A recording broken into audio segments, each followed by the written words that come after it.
spot price of gas to Japan. Price down here is not doing any of this. This is what we call a classic basis blowout.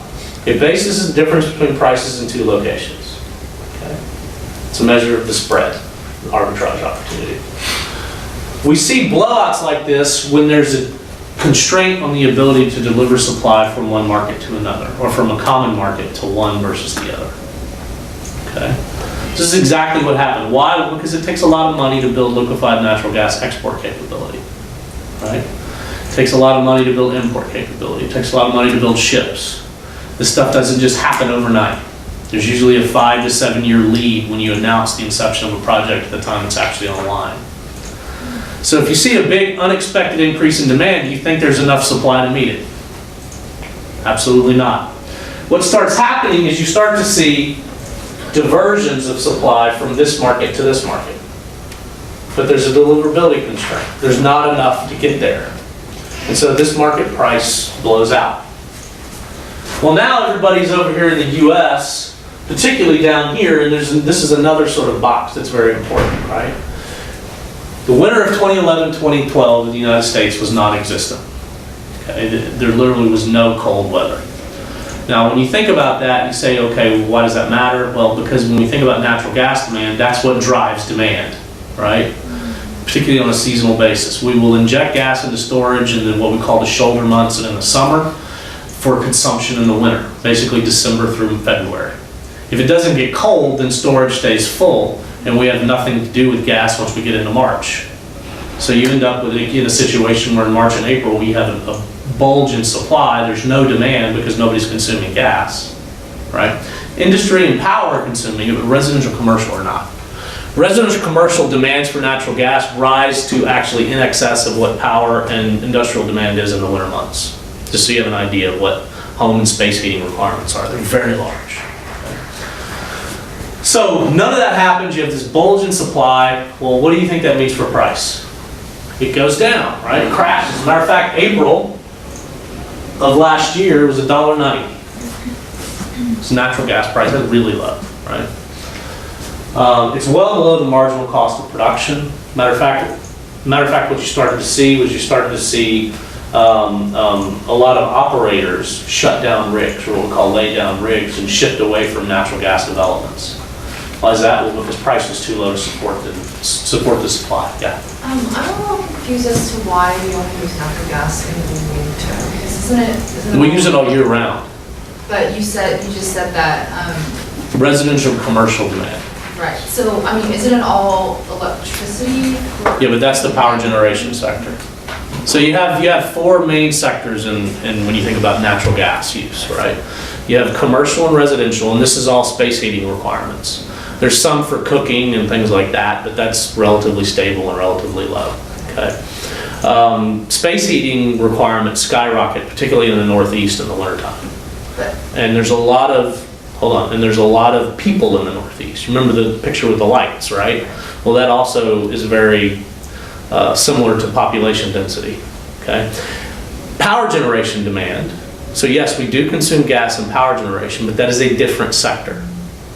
Okay, so when we count gas demand, some of it goes to residents, some of it goes to commercial, a lot of it goes to industry though.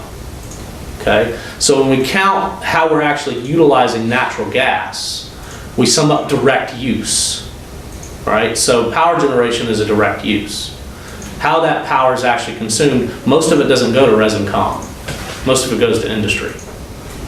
Okay, so we actually saw an increase in demand in power generation, right? From gas, from April through roughly June of last year, it actually eclipsed the share of power generation from coal, and that hadn't happened really ever. So, low prices stimulated more demand, but it wasn't enough to offset the loss in load that we saw in the wintertime from residential and commercial, the lack of winter. You still seem confused. Yeah, well, I've never lived in the Northeast, so, I mean, is there a different way to heat your space other than using electricity? There's very little electric heating up there. Most of it's direct natural gas. So you have natural gas heating units. Most homes that are built here actually use natural gas to heat too. Right, you just don't need it as much. It doesn't get that cold here. Right, so. Anyway, you'll have a heater in your attic, typically. Gas will actually run into it, ignites the flame. You're actually blowing hot air into the house that way. Okay, it's a furnace, that's all it is. Okay. Same thing up in the Northeast. The difference is up there when it gets cold, it gets really cold. So it's just a different, when there's a foot of snow on the ground outside for a week, that means you pretty much are using gas all the time, right, to keep your house warm. So anyway, you see this big spread, right? So the price here is $2. Price here is up over $16. I mean, I would want to trade that if I could, right? So there's a lot of interest in expanding export capability.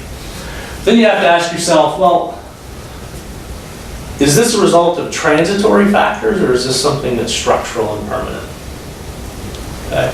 And this is an important question to ask when you're asking, well, what's going to be the price impact of allowing LNG exports? Because the debate is about whether or not the DOE should even issue the licenses to export, not whether or not they should allow exports, because a license doesn't mean you're going to have exports. Matter of fact, we know that from a decade ago because there were 47 licenses issued to import LNG, and none of them are being used right now.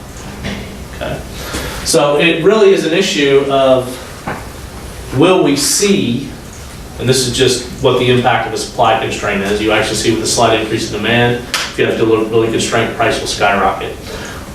The lesson from that is if that demand comes back down, so if I go over to Japan and I bring the nukes back online, right, which are starting to come back on slowly, but as they come back online, that means that demand is going to shift back in, that deliverability constraint is going to be relieved, and price will fall just as fast as it rose.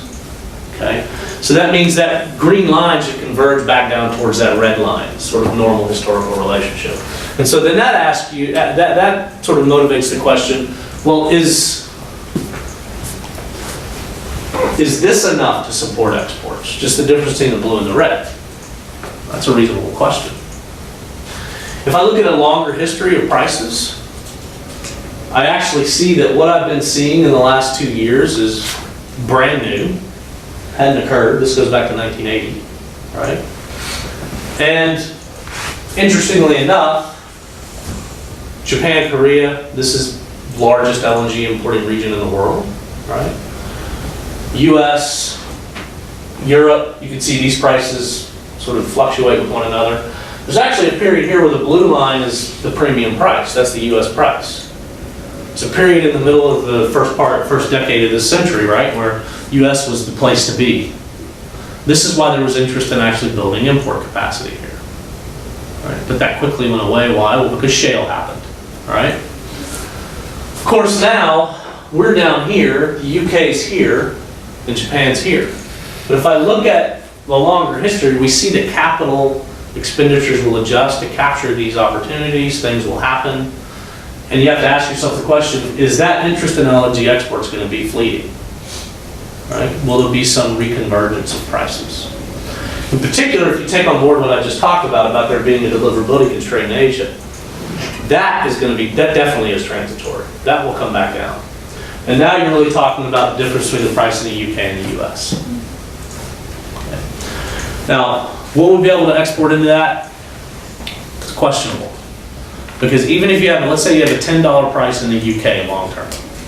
The price here is $4.50 long term. Okay, so let's just say that's the marginal cost of producing gas. Well, it costs about $3 to pay for liquefaction. Then it costs about $2 to ship. So I'm up to $5 right there. $4.50 plus 5 puts you in the $9.50 range. You're pretty close to 10 now, right?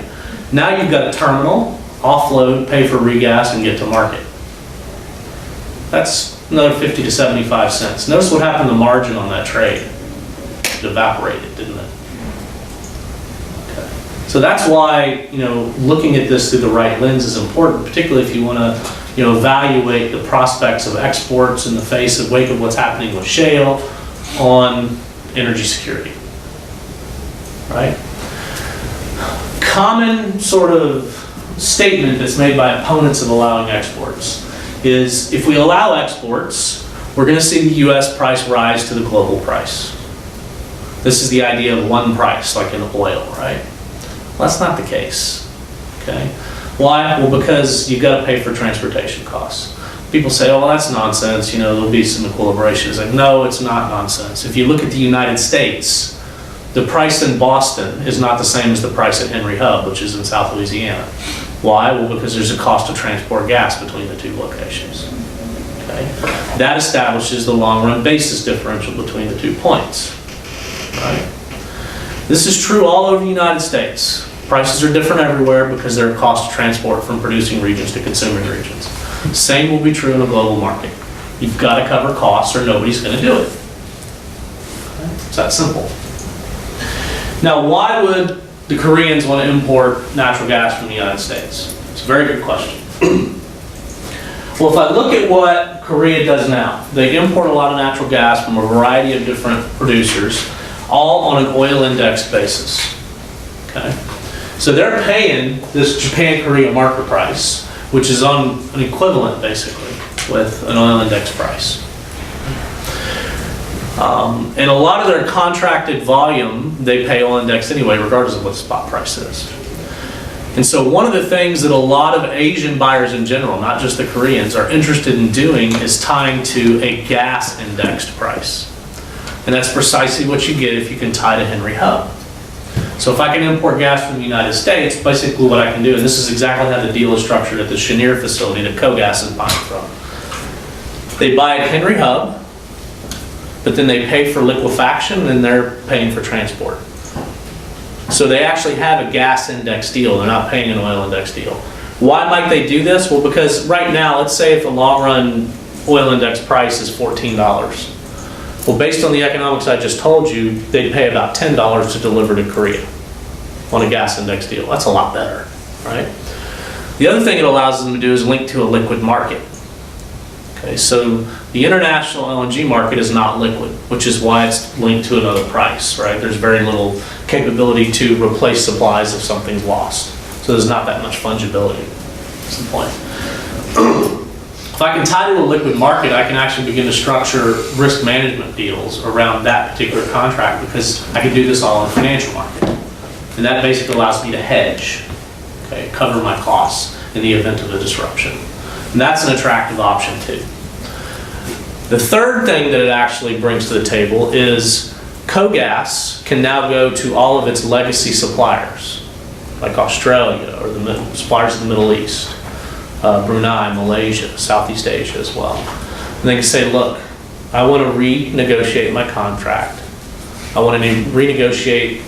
There are things called, there are triggers in every contract. So if the price in one region, if that price is one of your triggers, hits a certain level, it forces an automatic renegotiation of the contract, okay? So what they can then argue is say, look, I've got a gas index deal. I want to renegotiate my contract with you. And if you say no, I'm going to go back to the US and sign up for more gas indexed deals, right? So what that does is it puts pressure on the existing oil index paradigm, right? And it can basically trigger a dramatic change. This is exactly what happened in Europe, European utilities in Russia and Gazprom, okay? So that's the benefit, right? That's why. It may be that that contract is with the US is long-term out of the money because maybe the Asia price goes down to $8, the US price is $4.50, you're not covering the cost of the trade. Right? That's okay because what I've done by securing that gas index deal if I'm KOGAS is I've purchased an option. And the option's in the money because it's going to allow me to make all the other gas I buy cheaper. Okay, so there's a lot of gamesmanship here, but it's effectively why. Okay, and of course that has energy security benefits for Korea, right? Because you're talking about lower cost of gas. Yeah. It's a somewhat related question. I've moved around quite a bit during my life, and I understand supply and demand with, say, the suburbs versus maybe a small town that's, say, 30 miles away. But what you've been talking about is the cost of transport, right? So the gas is actually worth more per gallon in the suburbs than it is in a city which is 30 miles away. How is... Well, you're thinking of two different gases. I'm talking about natural gas. You're thinking about gasoline. I can address that if you want to, it's no problem. Yeah, gasoline it's a liquid fuel, right? The way gasoline is priced at the retail level, there's a wholesale price. That wholesale price will get you to what's called the rack. The rack is where all the trucks go in and they fill up, right? They drive under this big thing and it's dropping the gas in the top, and then the trucks go to all the stations, right? And you've seen the trucks in the, front corner of the lots, unloading gas into the tanks. There's 2 tanks at every gas station, unless there's a diesel fuel, place to refuel with diesel, then there's 3, right? I know there are 3 grades, but what you get is the low grade and the high grade. The middle grade is just a blend of the other 2, okay? Now, there is a contracted price that you pay to get from the rack to a station. Okay. The other thing that comes into play, because sometimes, a lot of, like if I'm the Houston Ship Channel, for example, that's where the rack is. So I'm going to take gas off the truck from the trucks and deliver to all the stations. And sometimes you'll see that the station here, right, on the corner of, Westheimer and Richmond or whatever, right? I guess Richmond, let's do Richmond and Montrose, because there's 3 stations right there, right? So if we go to Richmond and Montrose, the corner stations there, they're all different prices actually, right? So I'll get to in just a second. But they have a common contract value, because basically what you do is you draw rings, concentric circles, in terms of distance from the rack, and there's a different rate to get to each one of the stations within those concentric circles, okay? So that's how you get to those racks, and that will be more expensive the farther away you go. Now, what drives what you're talking about is the lease rate, the property value. Because every gas station is a franchise. It's like a McDonald's, right? So the major oil companies, if it's a Shell doesn't actually own the station, right? There's another individual who owns the station, and they franchise with Shell. Now, what that does is it gives them, because they're what's called a branded station, it gives them a contract to secure supply from the rack from a Shell provider. All right. Typically what that means, and this is a side note, is that the branded stations will be more expensive than what we call the unbranded station, like a racetrack, right? But that's because they have a contract for security of supply, okay? You'll sometimes see something called rack inversion, usually happens around big supply disruptions like a hurricane, which is where racetrack, the price there will spike above the price of Shell. Because what they're doing, if you're an unbranded station, is you're buying the excess at the rack. And if you run out of gas, then that excess diminishes and it's a scarcity premium that gets paid. That's also why racetrack is the first place to run out of gas, right? The branded stations will have gas and the racetracks of the world won't, okay, in the case of that. But if I get farther and farther away, so if I'm out of the corner, if I'm out in Brookshire, for example, so go west on I-10, the price of gasoline might be lower than it is at the corner of Richmond and Montrose. That's because the property value is a lot lower. Why does that matter? Well, because what does the station owner have to do to cover his costs? He has to add to the price of gasoline enough to cover his rental fees, right? So that's not Shell. That's the owner of the station, and it has to do with property values and other things. Matter of fact, most gas station owners will tell you they don't make their money at the pump. They cover their costs at the pump. They make their money on concessions inside the store. Okay? So it's a razor thin margin because it's a very competitive market. Gasoline market is. You had a question?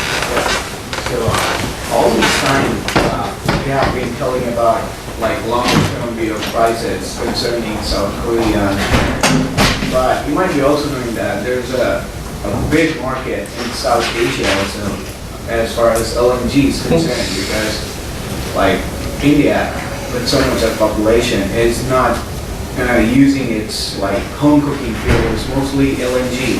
There's no electric burners or any supply lines or any kind of thing. Yeah, a lot of India's contracts are actually with Qatar. Qatar. Yeah, to deliver LNG. So Is it like the same kind of deal that long-term Korea has established with the States? That similar. if this gets over, then they're gonna like talk to all. Well, Gale, for example, which is an Indian-owned company, has actually signed MOUs for supplies out of Cove Point, if that terminal gets built, and out of Freeport, if that terminal gets built, to export gas from the United States and tie to a gas index deal. Matter of fact, on paper, they actually have secured more U.S. supply than any other international entity at this point. So yeah, the same thing's going on. But those are just MOUs. And I have a joke about MOUs in the energy industry. They're not even as useful as toilet paper because they're signed every day and most of them don't amount to anything. So we'll see. But the point is that the interest is still there. It's a really big market. Yeah, but like, it is. They haven't really, what I should say, there is no structure of using, like, diverging from that, because there have been a price hike in the cylinder prices, because it goes by cylinder Yeah. here, like 15 or 17 kilograms for household and like 19 or 20 for commercial. So like if you are a catering business or anything where you buy for commercial purposes. So there have been a recent price hike and people have been Yeah. protesting about it. So That's because the acquisition price has gone up. All right, so if I go back to 2009, this is indicative of where the price would have been. Now you're actually, if you're putting the gas in the cylinders, you're paying up here. Right, so it matters, right? So that's just price pass-through. That's what's happening. So I have a question, like you were saying, the US is right now exporting at a low rate as compared to the other. Well, we're not exporting anything yet. Nothing now? No, we export some pipeline gas to Mexico. So it's only North America. Yeah.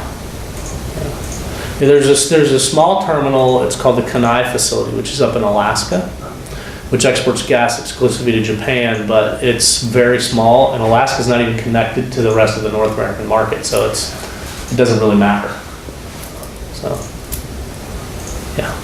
Can you tell me a little bit more about the shale in Europe? Is that under a lot of government constraint right now? Yes. As a matter of fact, there are shale resources identified, the ones that are thought to be most prolific, I'll just name those. Germany, France, Bulgaria, the UK, and certain parts of Poland. There are some parts of Poland that turned out to be not that prolific after some testing. But and then the Alum Shale actually extends up through Denmark, Sweden, and Norway, which is some areas of that are thought to be pretty prolific. So yeah, it's everywhere, right? There's shale in the Ukraine, which there's very little data about, really publicly available data at this point, but there's a lot of interest in it. The trouble is that there are actually national moratoria on shale developments, explicitly on hydraulic fracturing. In a couple of these countries, like Bulgaria, there's a ban on it. In France, there's a ban on it. And you might say, well, why? Well, it's an interesting sort of PR battle that's going on. And in a lot of ways, there's rumors, anyway, I should say. There was actually an article in the Financial Times about a year ago that really stimulated a lot of this discussion. But there are rumors that Gazprom has been funding, Gazprom's the big Russian state export monopoly, right? Been funding showings of the movie Gasland all over Europe, right? To sort of get the public scared into not allowing this to happen. Of course, that really took root in France. Now, there are other reasons in France why this might matter, because more prolific shales are thought to be in southern France, which is basically in the heart of wine country too. So competing for water resources, and there are other issues at play there. So I wouldn't expect that to happen anytime soon, right? Bulgaria is an interesting one. You just scratch your head and say, I don't know why, other than the public just said no, right? You get up into Sweden, they're never going to do it. Denmark, never going to do it. Norway, it probably will eventually happen there. Germany is a different issue. There's no explicit moratoria, but regulatory sort of overburden is very high. So what that means is it's just very expensive to do anything. And a lot of that's triggered by the Green Party in Germany is very powerful. It only represents about 10% of the population, but because of the importance of coalitions in politics, you know, you have to align yourself with the Greens if you want to get anything done if you're the party in power. So they've really taken, you know, for example, they took steps to shut down all the nukes in Germany in the wake of Fukushima. Right, and they have planned to have them all offline by 2019 now. And you say, well, there's no earthquake risk, there's no tidal wave risk. It's just what they wanted to do. The irony of all that is there are still regulations that keep gas prices delivered to utilities, so the power generators, very, very high, on the order of $13 an MCF. And so you would think, a lot of people thought, well, when they start shutting down the nukes, it's going to increase gas demand in Germany, and that'll be the new sort of bastion of growth for demand in Europe. That's not what's happening. They've actually started construction on 2 new coal-fired power plants in Germany in the wake of shutting down nukes. So that makes you scratch your head. It's sort of the law of unintended consequences, right? Yeah, that's exactly right. So, there are, very benevolent, very good sort of environmental motivations at play there. But the unintended consequences might actually lead to exactly the opposite of what they want. Because commercial factors matter. It matters what things cost. And there are actually a lot of people in Germany that are very upset about the price of electricity there now because it's gone up a lot because of some of the policies that have been involved in trying to push renewables more and more into the grid. So we'll see. But in Europe, it's a mixed bag. It's a mixed bag. Probably the only place you'll see anything real happen in Europe is in the UK, in terms of shale development anytime real quickly. Yeah. So there have been some recent policy issues regarding the U.S. shale export, like the technology and all. So, like, what are the current scenarios, and what would be the future of it? Because people are not in favor of exporting the technology. Exporting the technology. Yeah. Okay. Overseas. Well, there's a couple of points here. First of all, the technology is off the shelf. I mean, if I'm Aramco, I can contract Baker Hughes to come in and help me develop the shale field, right? That's not the issue. The issue really is in all of the downhole kind of microseismic stuff that certain companies do. And yes, they're very guarded on how that is going to be disseminated. The U.S. government has no say in any of this, right? These are private companies. The State Department and the Department of Energy actually have programs with the Chinese government to try to encourage or facilitate, production agreements. But at the end of the day, it doesn't matter what they do. If a private company in the U.S. doesn't want to go in, they won't go in because they're not state-owned. Okay? And there's kind of a disconnect globally because I can't tell you how many times I've talked to people from China or other parts of the world that say, well, the government, the State Department's over here doing it. It doesn't matter. Right? The State Department doesn't own the technology. Okay? So it's up to the companies. And this is actually a big issue, particularly in a country like China where intellectual property rights, there's a long history of them being violated, right?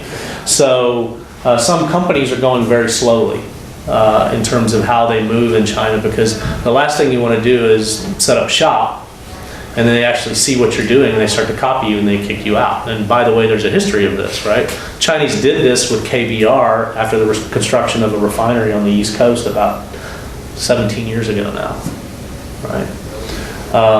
They basically saw what they did. They used it like Lego land, and they kicked KBR out, canceled a contract for the construction of 3 more refineries, and did it themselves.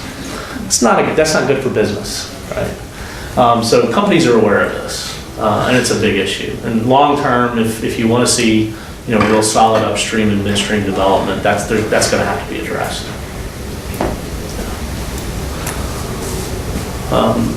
Any other questions? I hope this was useful. I know it's probably a little different than what you usually hear, but I think that was the point. Okay, great. Well, it's about 11, and you've used about an hour and a half. That's good. I don't know if you guys have more questions or anything else you want to cover. Are there any other topics related to energy? All right. Okay. Okay, great. Thanks, guys.